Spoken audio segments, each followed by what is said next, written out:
नमस्कार वणक्कम सत श्री अकाल। कैसे हैं प्रभु? आ गया नहीं बिल्लो वही टाइम। कौन सा? प्ले ऑफ वाला प्रभु। और आ गया मैं भी ये वीडियो लेकर। स्वागत आप सबका एक्सचेंज 22 प्रेजेंट्स सुनील के सूत्र में।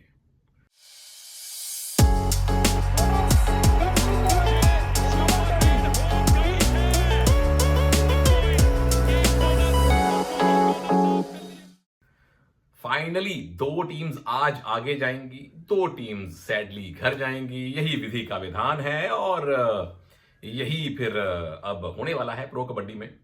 कोई तुक बन नहीं रही थी, मैंने छोड़ दिया। दबंग दिल्ली के सामने पटना पायरेट्स हैं, गुजरात जायंट्स के सामने हरियाणा स्टीलर्स हैं प्रभु। और दोनों मैचेस धमाकेदार प्रो मैक्स होने की उम्मीद है। दिल्ली और पटना में से जो टीम जीतेगी वो पुनेरी पल्टन से खेलेगी। गुजरात और हरियाणा में से जो टीम जीतेगी वो जेपीपी से खेलेगी। अब ये बात पक्की हो चुकी है, तय हो चुकी है। तो बहुत मजा आने वाला है इन मैचेस में। और मुझे जो सबसे ज्यादा चीज जो रोमांचित कर रही है ना, वो इन मैचेस की कहानियां कर रही हैं। तो पहले मैच पे पहले आ जाइए। दबंग दिल्ली के सामने पटना पायरेट्स।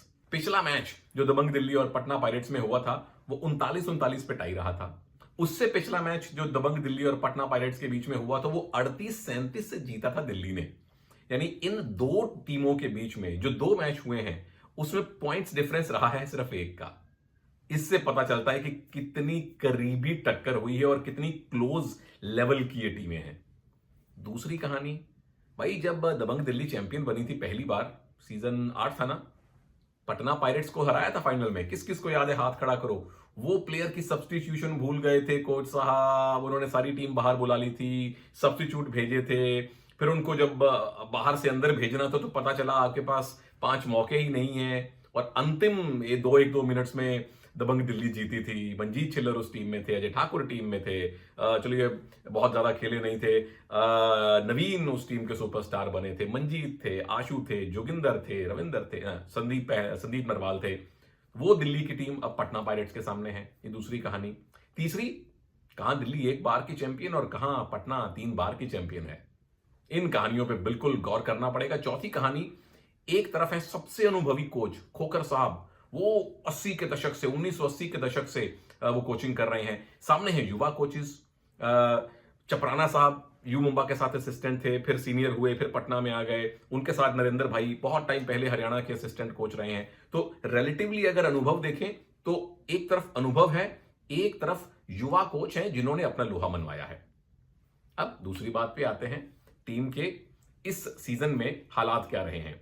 दबंग दिल्ली नंबर 3 पे रहे हैं, बहुत इंप्रेसिव खेल दिखाया है। मेरे लिए जो सबसे बेहतरीन फाइट बैक वाली टीम है वो दबंग दिल्ली है, क्योंकि अपने सबसे बड़े रेडर के बाहर होने के बावजूद ये टीम हारी नहीं, हौसला नहीं हारी, उल्टा बेहतर किया। 79 पॉइंट आपने लिए 79, और नंबर 3 पे आपने आके अपना डंका बजवाया है, अपना लोहा मनवाया है। जीत के सूत्र क्या हो सकते हैं? पहली बात, फॉर्मेशन। 4-3 की फॉर्मेशन पे उतरना पड़ेगा। 3 रेडर कौन से होंगे? आशु कैप्टन, डेफिनेटली बेहतरीन सीजन रहा है आशु का। नीतू और मंजीत, इनके अलावा अभी कोई बहुत लंबे चौड़े विकल्प है नहीं, क्योंकि लेफ्ट रेडर जो आपने 1-2 ट्राई किए, मनु और 1-2 और, उतना ज्यादा नहीं चले जो उम्मीद थी। आइडियली होता कि एक लेफ्ट रेडर रहे। चलिए अगले सीजन में आप ध्यान रखिएगा, कम से कम 2 लेफ्ट के रेडर अगर हों तो एक वैरायटी बन जाती है। नंबर 2, मुझे लगता है कि अभी मैं क्रिकेट टेस्ट मैच वगैरह कुछ पंजाबी कमेंट्री कर रहा था, वहां कई चीजें आउट ऑफ सिलेबस आई। और ये हम स्पोर्ट्स में अक्सर देखते हैं, आउट ऑफ सिलेबस पूछे गए सवाल करते हैं तंग। सूत्र नंबर 2 है कि मीतू को भेजिए आउट ऑफ सिलेबस। शुरुआती 5 मिनट, 7 मिनट, 10 मिनट मीतू हो आपके स्ट्राइक रेडर, क्योंकि पटना तैयारी करके आई होगी आशु की, बताना मत उनको। मीतू जाएं, कहर बरपाएं, स्पेशली जो कॉर्नर कवर की जोड़ी है पटना की, उसको तोड़ने की ट्राई करें। अगर वो जोड़ी टूटती है, यानी कि राइट के डिफेंस का एक हिस्सा उड़ता है, तो काम आसान हो जाएगा आशु के लिए। बड़ा मैच है, मेन रेडर को ऑल आउट मत आप भिजवाइए। अगर मीतू इसमें कामयाब हुए, राइट कवर लेफ्ट कॉर्नर को अगर निकालने में कामयाब हुए, या आपने राइट कवर भी निकाल दिया, एक डिफेंडर भी उड़ा दिया, फिर आशु जाएं अपना नेचुरल गेम खेलें। नंबर 3, मंजीत की ड्यूटी लगे बोनस लाने में या डुओ डाई में।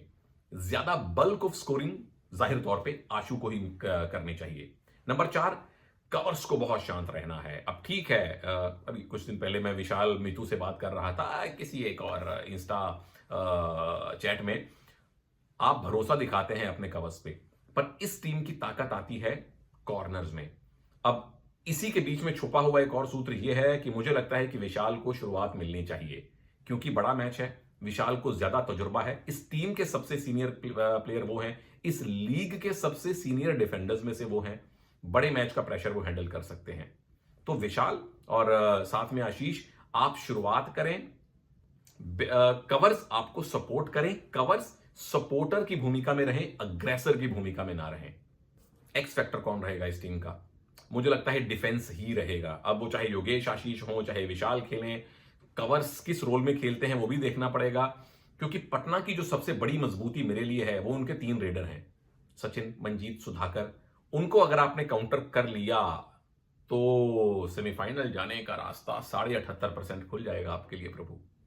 सामने आइए, पटना पायरेट्स, कमाल किया था आपने। सीजन 3, 4, 5 के आप चैंपियन हैं, सीजन 6 पे फिनिश किया, पॉइंट्स टेबल में नंबर 6 पे आपने फिनिश किया। डजंट मैटर, अब एक ही मैच जीतना है या नहीं जीतना है, वही कुछ निर्धारित करेगा कि आपका इस सीजन का सफर कैसा रहने वाला है। जीत के सूत्र क्या हैं?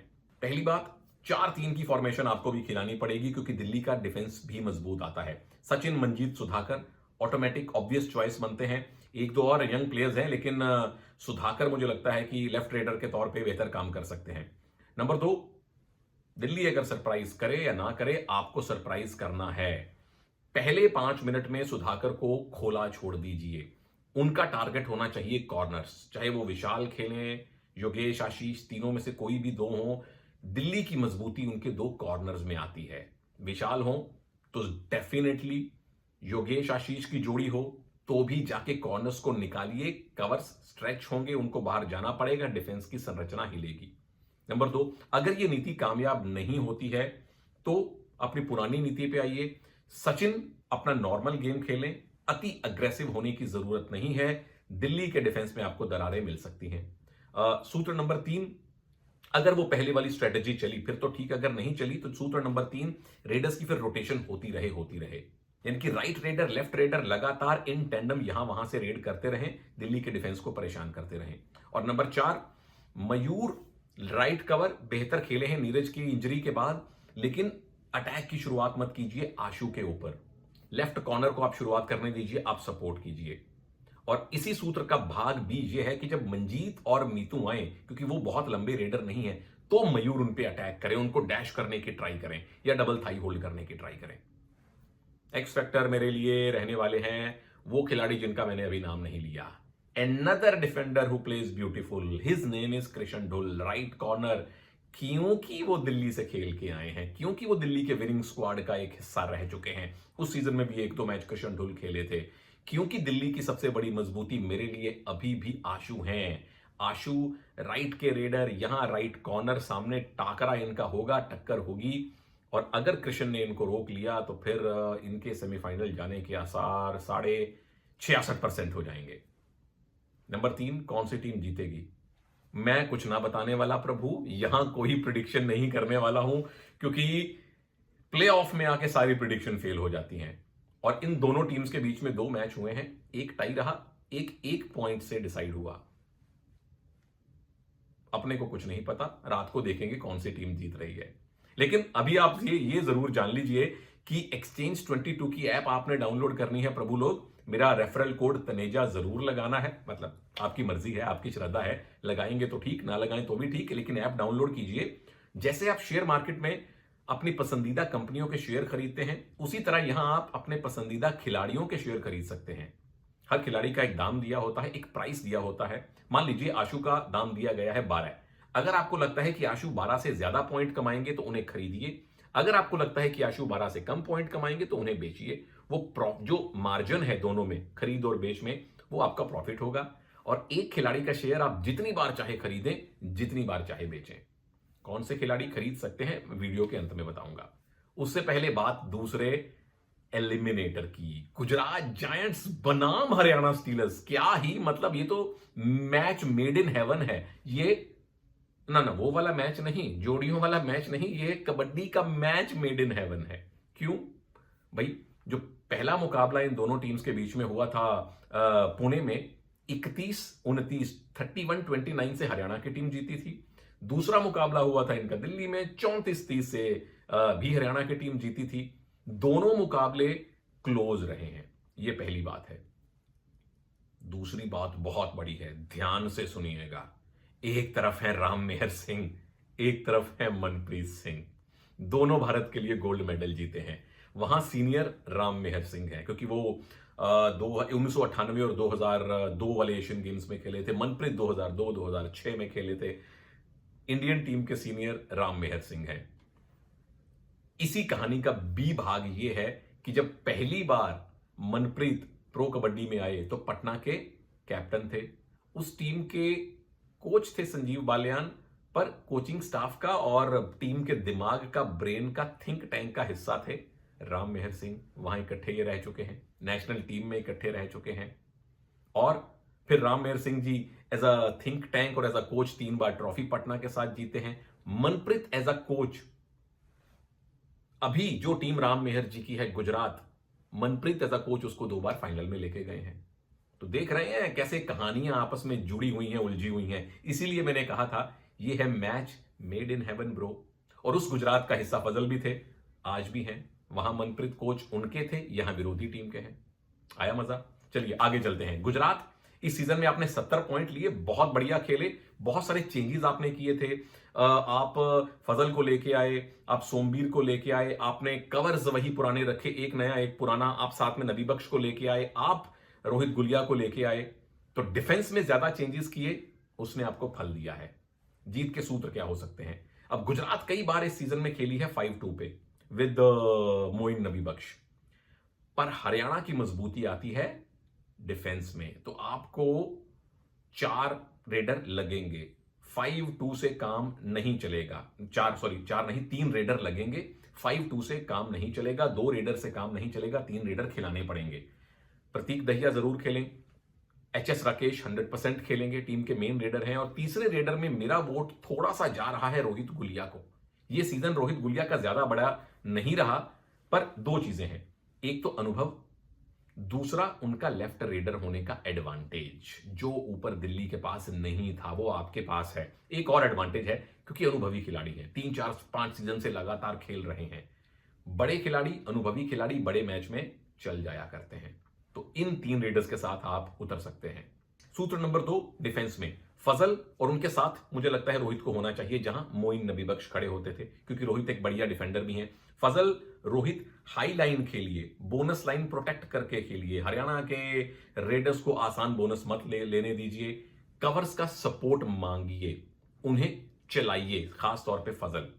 नंबर 3, कवर्स, जब आपके सामने आए विनय तो उनको एडवांस टैकल नहीं करना है। जब आपके सामने आए, सूत्र नंबर 4 हो गया, जब आपके सामने सिद्धार्थ देसाई आए, अब वो ज्यादा लंबे जरूर हैं, पर सिद्धार्थ के थाइज पे अटैक कीजिए, क्योंकि लंबे कद के रेडर्स के थाइज अगर आपने पकड़ ली तो फिर वो असहाय हो जाते हैं। और सिद्धार्थ वैसे भी एस्केपिंग में स्पीड, उनकी जो टर्निंग की स्पीड है वो उतनी तेज नहीं है। विनय पे एडवांस टैकल नहीं, जब वो फजल के पास जाएं तो अटैक कीजिए। सिद्धार्थ अगर आते हैं, चेन टैकल भी कर सकते हैं, डबल थाइज पे भी जा सकते हैं। एक्स फैक्टर कौन है? H S. Rakesh, highly skilled Rakesh. Rakesh Sangroya उनका पूरा नाम है, हम उनको प्यार से हाईली स्किल्ड राकेश कहते हैं। उनका अपना टीम का सोशल मीडिया हैंडल भी उनको हाईली स्किल्ड राकेश कहता है, क्योंकि वो वाकई में स्किल्ड खिलाड़ी हैं। और क्यों एक्स फैक्टर हैं? क्योंकि सामने हरियाणा की टीम की बहुत बड़ी मजबूती उनका डिफेंस है भाई। मोहित राहुल, मोहित जयदीप, राकेश को यह डिफेंस तोड़ना है।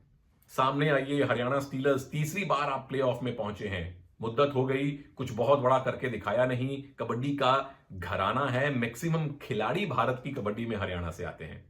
पॉइंट आपके भी 70 थे, पोजीशन आपकी 5वीं थी, फर्क नहीं पड़ता। चौथे ने 5वें के साथ ही खेलना था, जो अब आपका टाकरा गुजरात के साथ हो रहा है। जीत के सूत्र क्या हैं? पहली बात, कौन से 3 रेडर खेलें? विनय खेलेंगे, आपके मेन रेडर हैं।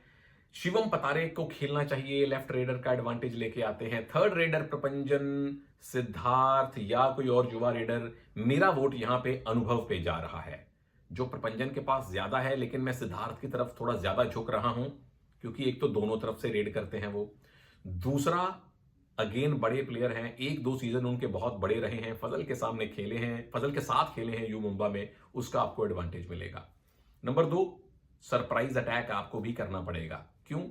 क्योंकि गुजरात की सबसे बड़ी मजबूती उनकी आती है डिफेंस में। फजल, सोमबीर कवर्स अच्छा सपोर्ट करते हैं, तो आपका तुरुप का इक्का आज हो सिद्धार्थ देसाई। और कई सीजन से आप लोग देख रहे हैं सिद्धार्थ दोनों कॉर्नर्स पे किक बहुत अच्छी लगाते हैं, तो जाइए एक किक फजल पे राइट से रेड करते हुए, फिर लेफ्ट से रेड करते हुए सोमबीर को बाहर कीजिए। ये आपकी शुरुआती नीति होनी चाहिए। अगर सोमबीर नहीं, अगर आप लेफ्ट से रेड नहीं करना चाहते या लेफ्ट से रेड करके दौड़ते हुए रनिंग किक मारना चाहते हैं, तो फजल को जरूर ठिकाने लगाइए। जितनी देर फजल भाई बाहर बैठेंगे उतना एडवांटेज हरियाणा को मिलेगा, उतनी ज्यादा गुजरात की टीम घबराती है, कोई भी टीम घबराती है जिसके कैप्टन फजल होते हैं।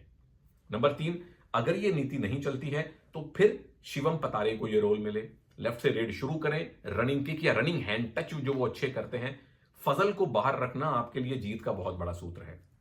नंबर 4, मोहित, जयदीप टीम के को कैप्टन्स, टीम की धुरी हैं, टीम की जान है, टीम की सबसे बड़ी मजबूती है। हाई लाइन डिफेंस खेलिए।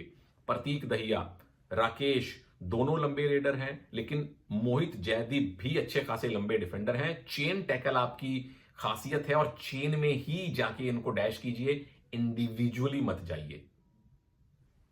एक्स फैक्टर कौन है?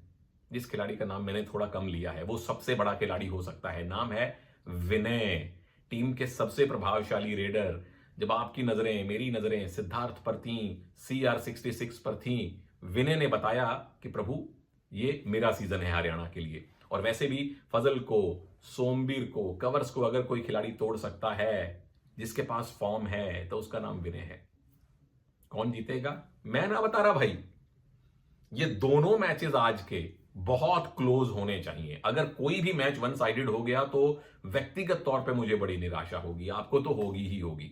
मैं प्रिडिक्शन नहीं बता रहा, मेरे पास नहीं हिम्मत ये प्रिडिक्ट करने की कि ये दो खतरनाक एलिमिनेटर कौन जीतेगा। आप लोग हिम्मत दिखाइए, कमेंट में बताइए कि दिल्ली जीतेगी या पटना, गुजरात जीतेगी या हरियाणा। लेकिन मैं आपको ये जरूर बता सकता हूं कि एक्सचेंज 22 की ऐप पे कौन से खिलाड़ी आप ले सकते हैं। दिल्ली और पटना के मैच में आशु मलिक 200% लीजिए, विशाल भारद्वाज लीजिए, मुझे लगता है उनको खेलना चाहिए। पटना की टीम में सचिन आपके पास जरूर हो, सुधाकर आपके पास जरूर हो, और मयूर कदम रख लीजिए, क्योंकि सामने के सारे रेडर तीनों के तीनों राइट वाले हैं। गुजरात और हरियाणा की टीम में डेफिनेटली आपके पास HS राकेश हो, फजल अत्राचली जरूर होने चाहिए। हरियाणा की टीम में विनय आपके पास हो और मोजय की जोड़ी, मोहित जयदीप की जोड़ी आपके पास जरूर हो। पर अपनी जेब कहां है? ये रही। अपनी जेब का ख्याल करके और अपने विवेक का इस्तेमाल करके कीजिएगा प्रभु। प्रिडिक्शन जरूर बताइए, दिल्ली या पटना, गुजरात या हरियाणा। और मैं आपसे मिलूंगा जल्दी एक और एनालिसिस वाले वीडियो में। जो टीम नहीं रहेगी उसका सीजन कैसा रहा, और साथ में सेमीफाइनल जिस दिन होंगे दोनों, उस दिन भी आपसे मुलाकात होगी। सुबह की चाय का वक्त हो गया, आपसे जल्दी मिलूंगा। नमस्कार, जय हिंद।